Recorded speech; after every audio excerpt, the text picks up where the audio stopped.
L'école aujourd'hui, hein, de ce qu'on a appris, c'est le seul moyen, la seule voie pour devenir quelqu'un dans la vie. Comment quelqu'un qui ne va pas à l'école peut réussir? Donc si vous dites ça, c'est imposer une volonté. C'est pas la seule voie. Et d'ailleurs, même c'est la voie la plus risquée. Mais pourtant, vous êtes allé loin à l'école, au fait. Oui, mais moi, quand le médecin prend 7 ans pour devenir docteur, c'est pas en 7 ans qu'il soigne le malade. Sinon, il va le tuer. C'est en 2 minutes, 3 minutes. Donc, nous sommes allés à l'école pour sauver nos petits frères, pour sauver des générations. Nous, on part à l'école pour sauver des générations. Oui, quand dans une famille, il y a un gars qui a master, tout le monde n'a même plus obligé d'avoir BBC. Mais si le gars avec son master, il n'a pas eu de boulot. C'est que c'est un faux master. Est-ce que vous voyez? Donc c'est pourquoi, quand j'ai découvert que le plus grand voleur de tous les temps, c'est celui qui vole ton temps. The greatest thief of all the time is the one who steals your time. Et ce voleur en Afrique s'appelle école. L'école, c'est le plus grand voleur des jeunes Africains qui peut te conserver pendant 25 ans, tout en sachant qu'il n'a rien pour toi à la fin, mais il te conserve quand même.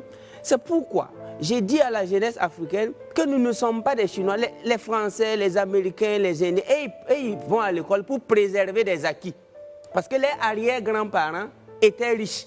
Mais si ton papa n'a rien, ta maman n'a rien, c'est toi qui cherches master, mais tu n'auras que tes yeux pour pleurer après. Parce Donc qu'est-ce qu'il faut faire au lieu de chercher master? Ce qu'il faut faire, il faut chercher l'essentiel. L'essentiel, c'est de savoir lire et écrire, de savoir raisonner. Et tu rentres dans l'auto-éducation. Pourtant, on lit et écrit, on apprend à lire et à écrire à l'école. Oui, mais quand on va remonter en 3000 ans avant Jésus-Christ, ils ont bâti les pyramides comment? Là, moi, je repose la question. Mais c'était des gens qui apprenaient dans le tas. Allez-y étudier l'histoire des Platon, les Aristote, les Épicures. À l'époque, la sagesse était livrée en live. Vous travaillez, ils faisaient des one-third, one-third, one-third. One-third, ça veut dire un tiers de ton temps, c'est pour apprendre. Un autre tiers de son temps, c'est pour appliquer. Et un autre tiers, c'est pour aider les autres.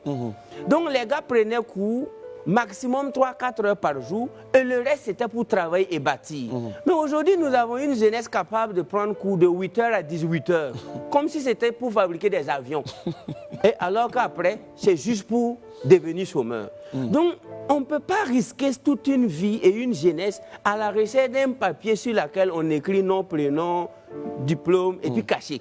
Je trouve que c'est risqué, ça c'est ce que je trouve. Donc pour moi, nous sommes tous appelés à aller à la quête de la connaissance. Parce que Jesus Christ said, my people is dying lack of knowledge. Mon peuple meurt par manque de connaissance. Mais il n'a pas dit manque de diplôme.